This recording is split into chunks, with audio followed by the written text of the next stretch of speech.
Hello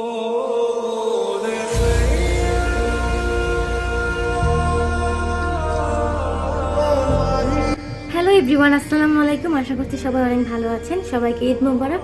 so আজকে আমি makeup করতে বলছিলাম, তো ভালো আমার ঈদ লুকটা শেয়ার করি। তো আজকে মেকআপের যে বেসটা আমি ক্রিয়েট করব বা ফাউন্ডেশন থেকে প্রাইমার থেকে স্টার্ট করি, সবগুলো আমি বিডি বাজেট বিউটি থেকে নিয়েছি। প্রথমেই বলে রাখি, এটা কোনো প্রমোশনাল ভিডিও না, আমি জাস্ট আমার ইচ্ছা থেকে কিনেছিলাম, নিজের টাকায় কিনেছি। সো আমার অনেক দিনের ইচ্ছা ছিল যে আমি কিনবো তাদের থেকে কিছু প্রোডাক্ট। তো যেহেতু ঈদ অফার ছিল আমার, তো ঈদ অফারে আমি স্টুডেন্ট বাজেটে বেশ কিছু প্রোডাক্ট পেয়েছি, তার জন্য আমি কিনে নিয়েছি। যেহেতু মেকআপ প্রতিদিন তো কেনা পড়ে না, তার জন্য আমি কিছু প্রোডাক্ট পারচেস করেছি। তো সেই হিসাব থেকে আমি ভিডিওটা করছি। তো প্রত্যেকটা প্রোডাক্ট ইনটেকই রেখেছি, আমি একটা প্রোডাক্ট ওপেন করে দেখিনি বা ইউজ করে দেখিনি, কারণ এই সবগুলোকে আমি ঈদের দিন ইউজ করবো মেকআপ করার জন্য। তো এটার টেক্সচারটা অনেকটা ক্রিমি টেক্সচার এবং এটা সানস্ক্রিন প্লাস প্রাইমার দুইটারই কাজে দেবে, যতদূর আমার কাছে মনে হলো। তো আমি এটা অ্যাপ্লাই করেছি, আমার স্কিনে অ্যাপ্লাই করে আপনারা দেখালাম, কারণ হাতে যেহেতু মেহেদি লাগানো ছিল ওইটা বোঝা যাচ্ছিল না ভালোভাবে। তারপর আমি অ্যাপ্লাই করছি কনসিলার, তা দিয়ে ঝটপটভাবে একটু লাইন করে আমার আনপ্লাগড আইব্রোগুলো একটু ড্র করে নিলাম। আমি কোনো ধরনের আইব্রো পমেড বা কোনো ধরনের কিছু ইউজ করি না আইব্রোতে, জাস্ট একটু কনসিলার দিয়ে সেট করে নিই। তারপর আমি আমার বিউটি ব্লেন্ডার দিয়ে ব্লেন্ড করার পর ওদের এই যে কম্প্যাক্ট পাউডারটা আমি নিয়েছিলাম সেটা দিয়ে আমি আমার বেসটা সেট করে নিচ্ছি, যাতে করে আমার মেকআপটা খুব সুন্দরভাবে হয়, বিশেষ করে আই মেকআপটা।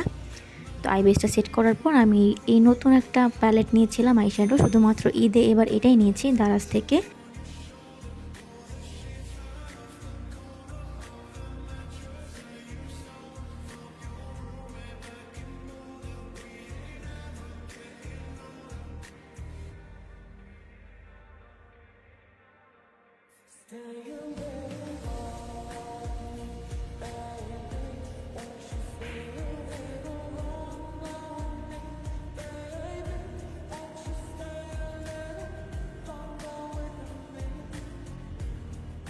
এটার প্রাইস প্রায় 250 থেকে 300 টাকার মতো ছিল। তো এটা হচ্ছে নিউড শেডের একটা আইশ্যাডো প্যালেট, তো আমি এটা ইউজ করছি।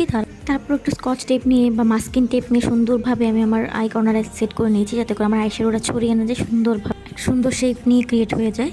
আমি প্রথমে খুব হালকা একটা কালার নিয়েছি, তারপর সেটা দিয়ে সেট করার পর একটা হালকা ব্রাউন কালার নিয়েছি, আমার ট্রানজিশন এরিয়াতে ব্যবহার করেছি। তারপর সুন্দরভাবে একটা গোল্ডেন শিমারি শেড নিয়ে অ্যাপ্লাই করেছি। তারপর ক্রিজলার একটা ডার্ক ব্রাউন কালার অ্যাপ্লাই করছি আমার আই কর্নার থেকে আমার ট্রানজিশন এরিয়া পর্যন্ত। এবং লাস্ট স্টেপ ছিল আমার একটা শিমারি শেডের সাথে একটু গ্লিটার অ্যাপ্লাই করেছি, দুটো মিক্সড করে। আই লুকে সুন্দর একটা ফিনিশিং দিচ্ছে আমার ড্রেস কোডের সাথে ম্যাচ করে একটা হট পিঙ্ক কালারের গ্লিটার নিয়ে সুন্দরভাবে অ্যাপ্লাই করেছি। আমার কাছে মনে হচ্ছিল একটু ডেপথ দরকার, তার জন্য একটু ডার্ক ব্রাউন শেপ দিয়ে আমার আই কর্নারে অ্যাপ্লাই করেছি এবং সেই একই ব্রাশ দিয়ে আমার ট্রানজিশন এরিয়াতে যে এক্সট্রা গ্লিটারগুলো লেগেছিল সেগুলো রিমুভ করে নিয়েছি। তারপর অফ ক্যামেরায় আমি সুন্দরভাবে একটা উইংড আইলাইনার ক্রিয়েট করেছি এবং চোখের নিচের অংশ থেকে আমি ডাস্ট আউট করে নিয়েছি। তারপর সবশেষে আমি একটা হোয়াইট কাজল অ্যাপ্লাই করেছি আমার চোখের ওয়াটার লাইনে, সবশেষে অ্যাপ্লাই করেছি কারণ আমার কাজল একটু ছড়িয়ে যায় তার জন্য। তারপর সেটাকে একটু ডার্ক ব্রাউন শেড দিয়ে একটু ডেফিনেশন এনেছি। আমার ওয়াটার লাইনের নিচের অংশে একটু ডার্ক ব্রাউন শেডের একটা আইশ্যাডো অ্যাপ্লাই করে আমার আই লুকটা কমপ্লিট করছি। তারপর আমি মাস্কারা অ্যাপ্লাই করেছি কয়েক কোডে, যেহেতু আমি কোনো ধরনের ফলস আইল্যাশেস অ্যাপ্লাই করছি না, তার জন্য একটু সুন্দরভাবে মাস্কারাটা অ্যাপ্লাই করেছি। যত সুন্দরভাবে আপনি মাস্কারা অ্যাপ্লাই করবেন আইল্যাশটা দেখতে ততটাই সুন্দর লাগে। বিশেষ করে যারা আমার মতো আইল্যাশেস পরতে একদমই কমফোর্টেবল ফিল করেন না, তারা এটা অ্যাপ্লাই করে দেখতে পারেন, খুব ভালো রেজাল্ট আসে। নেক্সট হচ্ছে আমি তাদের থেকে যেটা ফাউন্ডেশন নিয়েছিলাম সেটা অ্যাপ্লাই করেছি। এটা একটা ফুল কাভারেজ ফাউন্ডেশন, তো আমি সুন্দরভাবে আমার ফুল ফেসে ডটভাবে অ্যাপ্লাই করার পর একটা ব্রাশ দিয়ে সুন্দরভাবে ব্লেন্ড করে নিব এবং তারপর যাতে একটু ন্যাচারালভাবে শেডটা একদম সেট হয়ে যায় তার জন্য বিউটি ব্লেন্ডার অ্যাপ্লাই করছি, এতে করে কোনো ধরনের এক্সট্রা কেকিনেস থাকবে না, একবার স্কিনের সাথে ম্যাচ হয়ে যাবে। তারপর হচ্ছে হাইলাইটিং পার্ট কনসিলার দিয়ে, যে আমি খুব ওকেশনাল ছাড়া এটা আমার একদমই আমি প্রেফার করি না, আমি সবসময় এটা ইউজ করি না, কিন্তু আমি যখন ওকেশন থাকে বিশেষ করে ঈদ বা ওয়েডিং তখন আমি একটু কনসিলার অ্যাপ্লাই করি, একটু হাইলাইটিং করে নিই ফেসটাকে।